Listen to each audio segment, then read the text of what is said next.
G'day Gooners and welcome back to another episode of the podcast. We didn't do a podcast after the Brighton game, so we'll cover that in this pod. But also going to talk about the Mansfield game as well, and then before previewing the Leverkusen game in the Champions League, which I'm very excited for. But it's been a pretty weird few days, hasn't there? Like a lot of stuff in the media about time wasting, and then obviously the lineup against Mansfield as well. It's just been a bit of a weird media storm lately, but it's been two wins from two, so I'm definitely happy. George, how are you feeling after those two wins?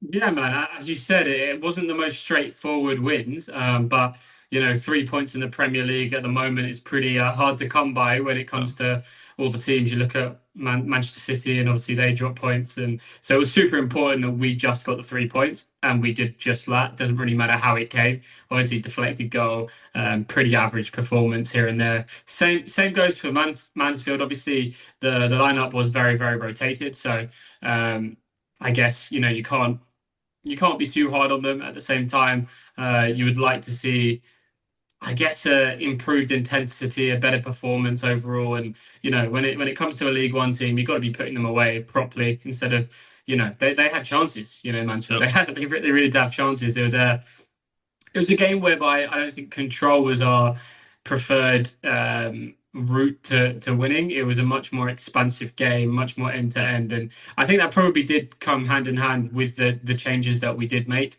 Obviously, 16-year-old Max Dowman in the middle of the park, who I thought had an incredibly good game. yep, easily. But saying that, he did also lose the ball quite a few times in transitional moments, and they all did. Different type of game, but we got the win. We got past Mansfield, and we currently sit 7 points clear at the top of the Premier League, in a final of a Carabao Cup, in a quarter final of an FA Cup, and looking pretty good in a Champions League. So life as an Arsenal fan at the moment is very, very good. 8 cup finals in the Premier League left to go until hopefully I'll head back to the UK come the end of May so I can celebrate us winning our first title in 22 plus years. Well, let's hope. Let's hope that's the case. You said it right. Eight cup finals. I don't know if you were aware of our remaining fixtures, but the good thing is we actually have only three away games and five at home, and seven of our last eight are in London. So we only have to travel once. I forget where that away game is at, but I You mean, it. forget? I don't think you should be able to forget because I Oh, remember exactly where that away is. City. Sorry, yeah. I don't think of that game. I know it's an away game, but because it's such a big occasion, it doesn't. It's on my mind. But besides that, seven games, and obviously we've got them in the Carabao Cup as well. But yeah, that's a huge game. I think why it's kind of not on my mind anymore as before the Brighton game is because we that was a must-win game. Now, obviously, we want to win that game, but it's not as much of a must-win game as it was before. That's why the 3 points against Brighton was so important. And yeah, I'm not sure if you were doing the same thing, but I had to.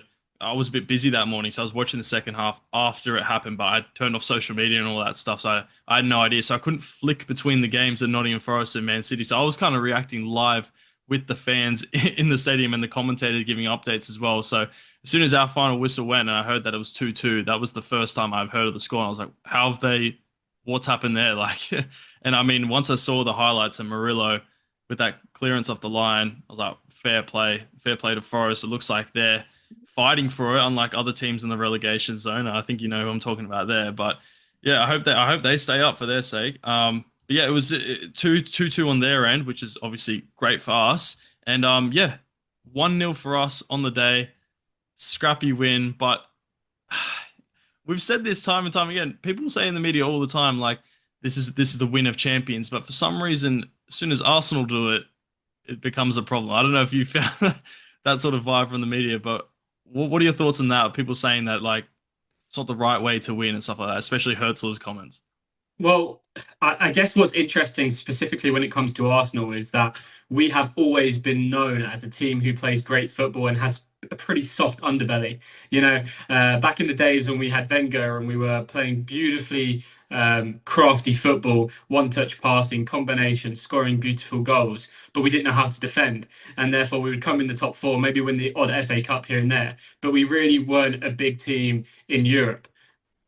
Now now we seem to be the best defensive unit on the planet, and the type of football that we are playing is not really what fans and the media come accustomed to with us. Mm, But we're a serious outfit, and we're getting results, and so the media don't like it. I know Petit was saying how he thinks that the pundits who aren't ex-Arsenal, they want to see Arsenal fail. And I agree with him. I totally agree with him. Everyone who's not Arsenal wants Arsenal to fail, for a few reasons. One, because obviously it's been a long time since we've last won the Premier League or a big trophy, and two, because they don't want to, I guess, see firstly Arsenal be at the helm of European football and English football, but also more importantly in the way that we're doing it now, with the opposite of a soft underbelly, and grinding out 1-0 victories and defending with pride and defending with 11 men behind the ball and being so successful from set pieces. Now, to me, they're just aspects of the game that you should be amazing at. Would I be lying to you if I didn't think that I would prefer to see beautiful one-touch football in the half spaces, creating loads of chances every single game? Yeah, obviously I'd prefer to see it like that. But we've got to a stage with Arteta now where in 2022-23 we played amazing football, and if it wasn't probably for a few big injuries, Saliba and Tomiyasu at the time, we probably would have been champions whilst playing great football. And then in 2023-24, the second half of the season, we were almost perfect, played 18, won 16, drawn one, lost one. It just so happens that Manchester City during that time were that much better than us. And then last year, we had so many injuries and we just couldn't sustain because our squad yeah. wasn't good enough. So now we've got to a point where Arteta's probably thought, I need to win. I don't care how I'm going to do it. I need to win. I need to get this team over the line. And maybe after we've won our first championship, then we can potentially go back to a more expansive way of playing football. But we need to get over the line. It's the narrative of the whole media of, oh, this team, they just don't know how to get over the line. You know, they bottle it every year and all this rubbish. But realistically, you can't then get angry when we're finding a way to win.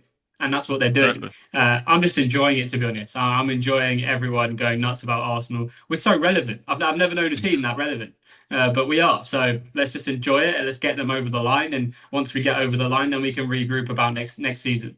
I mean, it's pretty crazy how it seems to be like Arsenal's just everywhere at the moment. I mean, Nottingham Forest, Man City in that game, everyone was going for City.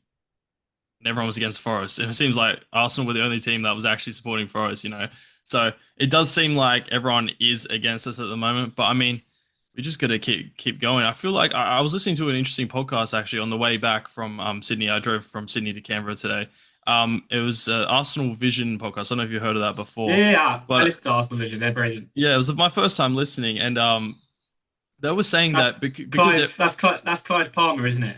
yeah, and they Yeah, were he's saying that brilliant. on the way us everyone being against us, I should say, has kind of galvanized all the Arsenal fans to actually become stronger together, which is actually Yeah. just ending up being a good thing for the club. And when we do win, it'll feel more like we've earned it, like we can celebrate it more and show it off more and that stuff, which is just great to see. But yeah, shout out to that podcast. It was really good listen. But yeah, I completely agree with it. You know, like it feels like I've become closer with people that support Arsenal. You know, like take your mind back to a few years ago. It's like, oh, Arsenal, we've lost it again, we've bottled it again. Whatever, we go again next season. This season, it's like, you know what?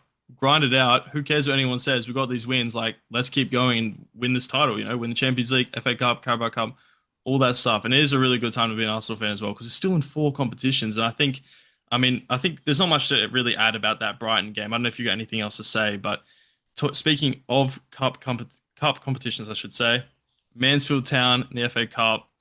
What was your first thought of that lineup? You know what? I'll read it out for you, and you let me know what you think of this when you first saw it, because I had a weird reaction to this. So we got Kepa, Marley Salmon, Mosquera, Calafiore, Norgard, Havertz, Martinelli, Madueke, Trossard, Dowman, and Jesus. What was your reaction when you saw that? Yeah, my first reaction was Norgard's going to have quite a tough afternoon, mate. It's going to be left alone to do the defensive work. But look, I think no matter what lineup we sort of put out, we should be beating Mansfield Town. Yeah, That was my overarching comments of when I saw the lineups. I didn't really have anything necessarily negative to say. I was quite excited to see Max Dowman play. Obviously, he's just got back from injury, but oh, Yeah. what a talent he is, by the way. Yeah. Marley Salmon as well, obviously very young kid, 16 years old. So I think it's the first time two 16-year-olds have started Yeah. a game for a Premier League team in a good while. So credit to all those at Hale End and just anyone involved at Arsenal who've made their development happen at the rate that they have had. Because yeah, it's a pretty big feat being in the Yeah. Arsenal first team in the FA Cup. So fair play to them. Um, yeah, it was good to see Jesus get a run out. Obviously, change of formation. It was more, Yeah. although we Three back. do, yeah, although we do build from a three, usually it was like a proper three at the back with wing backs who were more wingers. And I guess what they thought was going to happen was we were just going to pin them back in their own third and just have possession. So why not have 6 or 7 attackers on the pitch at once and just sort of rotate and build from there. But it became a very transitional match. I won't lie to you, it was 11:15 p.m. kickoff here in Australia, and I find those the toughest, weirdly enough, because I get Yeah. tired around that time, and then staying up till like I don't know 1:30 in the morning. I find actually tougher than waking up at 3:30 in the morning Fair to enough. watch Yeah. an early kickoff. So I was struggling to keep my eyes open. I actually missed the Madueke goal when it happened, Did you? but Yeah. some strike from him. Yeah. He's a very frustrating player to watch because his end product is all over the place, and then Yeah. suddenly the ball's in the top corner. So he needs to sort of improve on his consistency when it comes to striking the ball. But yeah, obviously they got themselves back into the game, and Eze came on and finished the ball quite well. I thought Norgard played really well. I'll be honest, I thought he had a really good game, and I actually think he's been quite underrated this season, and it sort of just does encapsulate the theme really of this season, which is if we're going to get across the line, it's going to be because we've had a very strong squad, Yeah. and I think it was a perfect time to utilize that squad, and that's exactly what Arteta did.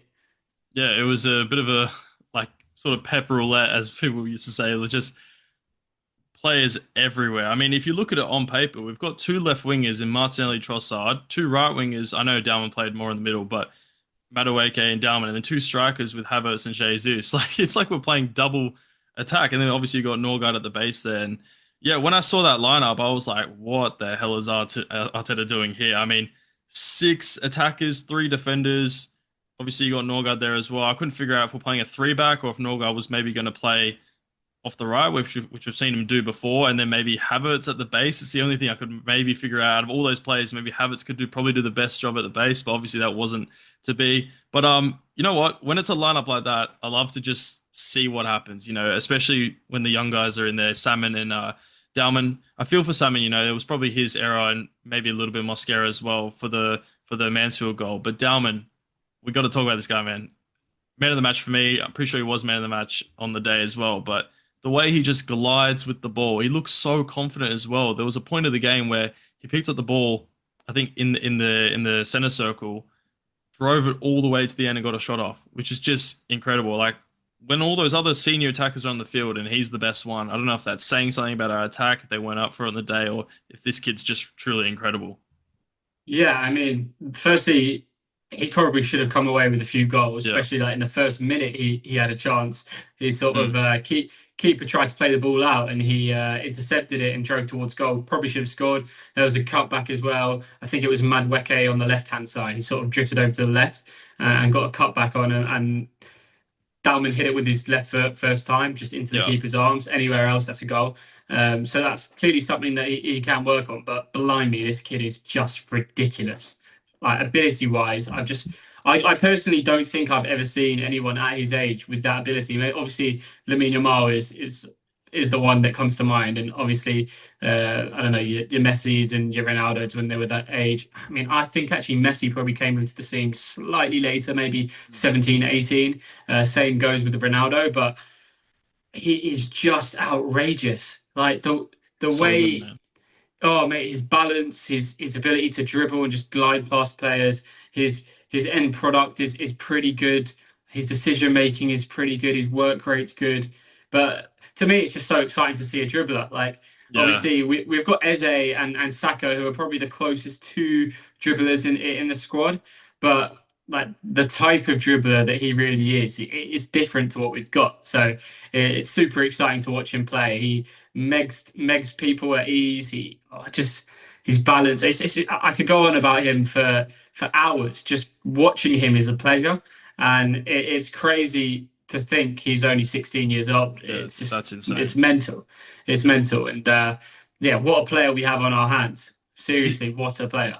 he's just so tidy on the ball as well, and it's amazing how he's 16 years old. He gets the ball and he just knows exactly what he wants to do with it. Every single dribble and like movement and decision is already like 3 steps ahead. It looks like he just knows exactly what he wants to do and how to get to the final destination. I think something that I really like about him as well is I know you're a bit frustrated this season about us not using central spaces to attack. But this is the first time we got to see him in more of a central role because when he has made a few sub appearances for us in previous games, he's playing off the right on the right wing. So him playing in the 10 today or wherever it was, I don't even know. It was a bit of a mess, but attacking centrally and so confident, just dribbling centrally as well. I don't think I've seen an Arsenal player dribble centrally for a while. Maybe Saka when he was playing in the 10 a couple of weeks ago, but I mean, yeah, this kid is special, and I can't wait to see him play more games. I don't know how many more opportunities he will get for the rest of the season. Maybe if we get another good FA Cup draw, I should say. Maybe a Champions League game if we've got it wrapped up in the second leg, but we'll just have to wait and see. But yeah, we got the win in the end. Honestly, we probably only got the win just off pure quality finishes from Madueke and Eze. I think that's what separated the two teams today, is that in those Yeah. moments, they just capitalize on it. And what a finish from Eze as well. Love it. He loves that zone 14, just sort of when the ball's sort of in an awkward position and just firing it top bins. Beautiful goal. So yeah, it was great 100%. to see, wasn't it? Yeah, yeah, and more on entering those central areas and sort of going back to Max. And it is honestly the first time that we've really seen um, us really go into those central areas and like look what it unlocks. Like we created so many more openings just because we use that area more often. And he has the ability to get at the heart of defenses, and it's scary when the one thing I've always been told, I'm an attacking player, but when you're on the defensive side of the game, you're always told that the worst thing that can happen is someone to run at you. That is the most scary thing as a Yeah. defensive player, right? And so on the flip side, as an attacking player, I've always been told run at the heart of defenders and make them make a decision. Either to foul or to try and to dive in, and you can use footwork to get away from them. And Max is so good at that. He's Yeah. just so good at that. It comes so natural to him. He reacts so much faster than other people. It's almost like do you remember like when we used to watch Wilshere play? And what Wilshere was amazing at was drifting past players. But what he'd do is he'd wait until that contact came and he'd just get his foot in there just before the contact came. So he would usually get fouled, which probably led Yeah. to him getting injured quite a lot of the times. Max is doing it that's half a second even faster than Wilshere did. So by the time the foot's sort of come in for a tackle, he's already past the tackle. Well, I mean, Um, who was the academy manager for a long time when Dowman was there? Wilshere, that's right? true. That's true. Probably Yeah, came of from him, course. yeah. Of Yeah. course, of course, but it seems like it is just a natural. He has Yeah, that natural ability it's just that ingrained others into him. just. Yeah, yeah. Yeah, it's beautiful to watch, and I'll be really interested to see how much he features for us towards the end of the season because come crunch time, he's someone that can win you a game. Yeah, for sure. I mean, it's Really. ridiculous. It's crazy to say that if he's only 16 years old, but I mean, it's games like that that will just give him natural confidence. I know he didn't score. He's really unlucky not to score, but for me, I give him a bit of a pass. You know what I mean? Like just seeing that is enough for me. I mean, I don't think we'll great against Mansfield, to be honest. I mean, Jesus, Trossard, Martinelli, they need to do better, man. I mean, if the 16-year-old is playing the best out of all the attackers, then maybe, but you could say it's tiredness, fatigue. Dowman's just come back, probably hasn't played a lot of minutes. But yeah, at the end of the day, 2-1 win, we got it done. Just want to give a quick shout out as well to Jaden Dixon, another Arsenal Academy player. Made his came on for his debut. Looked okay. Not too much. Came from Stoke as well. I remember there was a bit of just a small thing about that when we signed him. But yeah, congratulations to him for making his debut. But yeah, now we move on to the next round of the FA Cup. Unfortunately, at the time of recording this, we don't know who we're going to play. But I mean, who would you like to play from? Which teams have made it through? I think there's still one more game left in Brentford, and West Ham. But I'm not sure. Did you have a look? Maybe Port Vale could be a good draw. Yeah, I mean, listen, I think we're at a stage now where we should really be able to take on any team. Like it True. does. I mean, listen, I'd prefer not to get Man City again. Yeah, of course. Yeah, that's the But thing. I just want to avoid them. Yeah. but other than that, Port Vale, whoever it is, we have the squad to really go and be competitive in any game. Yeah. And you got to think that like who was it in the squad? Martin Odegaard wasn't in the squad, which No. uh, No hopefully Zubimendi, he'll. no Rice, There you no go. Raya. Yeah. It was a very, very rotated squad. But I mean, that's actually really good for us though, because that I think that gives them almost a full week rest before the Leverkusen game, which is I think I think last week was probably the last time we'd have a break before the end of the season. Obviously the international break, but you know, in terms of the league and the cup competitions, this might be the last time that they get that small extra little rest, which is crucial come the crunch time of the season. So hopefully they're fresh and ready to go for Leverkusen game. Yeah, should we get into the preview for that? What do you reckon? How do you see that game Yeah, going? it's exciting, mate. It's exciting. Next round of the Yeah, Champions League. What's it now? Is it the round of 32 that we're in now? round of 16. We Round of bypassed the 16. 32 Okay. because we got first. Yeah, Beautiful, top eight. beautiful. Yeah, Yeah. Obviously, Bayer Leverkusen, um, their squad's sort of been dismantled in the last 18 months. We obviously, after they won the league unbeaten, Xabi Alonso obviously went to Real Madrid for a short time there. Granit Xhaka left. Obviously, we have Nkapie, yep. who won't be allowed to play, will He he? can. He Because can. Champions oh, League's he different. can. Yeah, yeah, he can play, which is good for us because he's been. I just got to say something about Nkapia. I think he's probably been one of our best performers recently, and I think, especially against Mansfield in the first half, we looked pretty shaky at the back, only having three defenders there. But as soon as he stepped in, I think he got subbed on. We looked a lot sharper. So that was really good to see, and it's really good that he's able to play in the Champions League against Leverkusen. I was surprised by that. I think it's only like a Premier League rule, to be honest, which I didn't know. I was assuming that he wasn't able to play, but in the Champions League, they're able to play against their parent club. Because I remember Coutinho did it a Yeah. few Oh, years of ago. course, Yeah, yeah. He yeah. won the Champions But League I with thought Bayern against Barca, didn't he? I thought it was the parent club has to give them permission, but apparently that's just not a thing. Maybe I made that up in my head, or who knows. But yeah, Hinkapia is eligible to play against Leverkusen.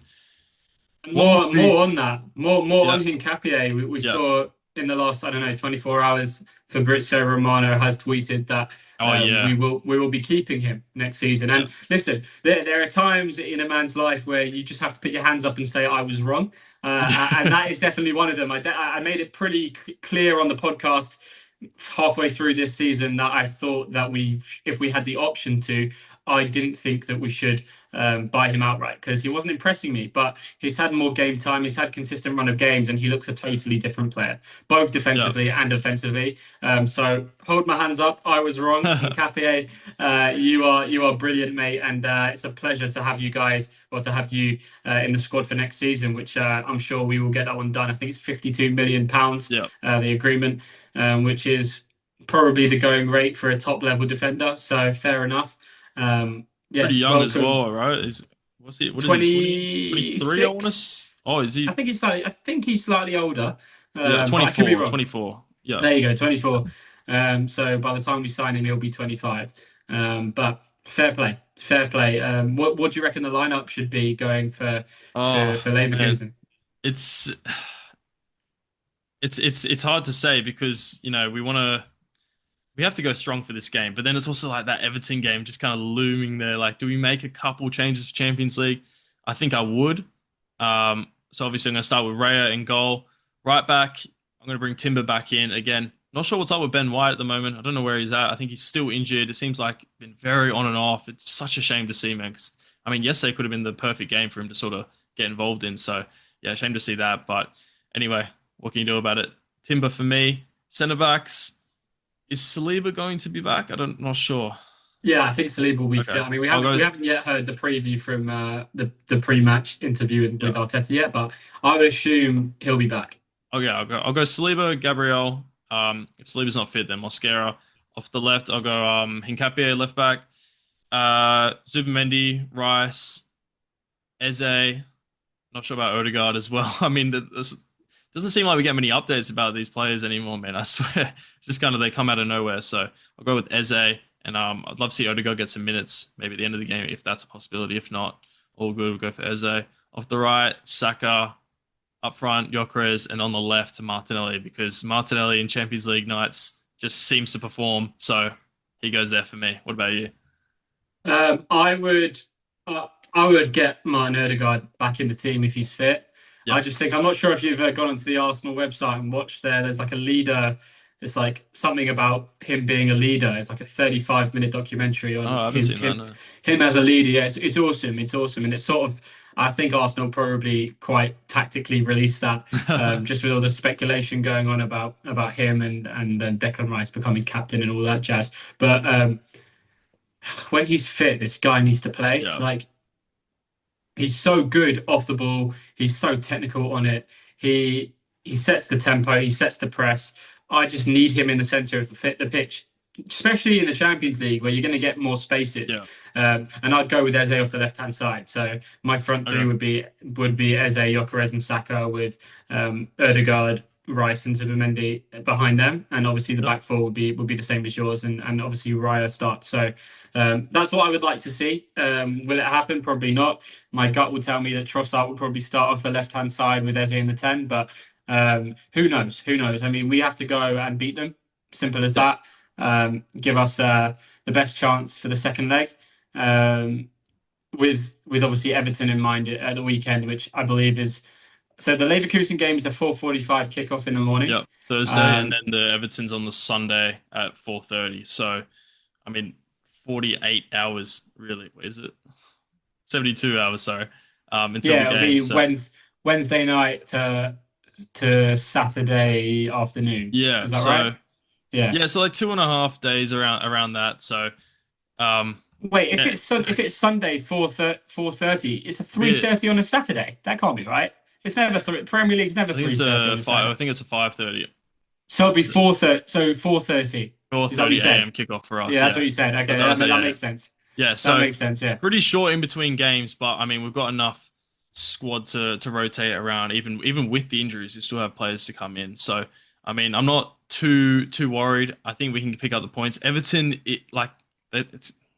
credit to them. They are a respectable team. Like it could be a tough game, but I think with our team, we're good enough to beat them. We'll talk more about that game after the Leverkusen pod. Sorry, we'll get into that. Keen for that though. I'm just so keen for the Premier League. I know the Champions League is our next game, but for some reason I'm just more excited about the Premier League at the moment. Like I don't know if that's anxiety or something like that. Yeah, just getting the 3 points, but.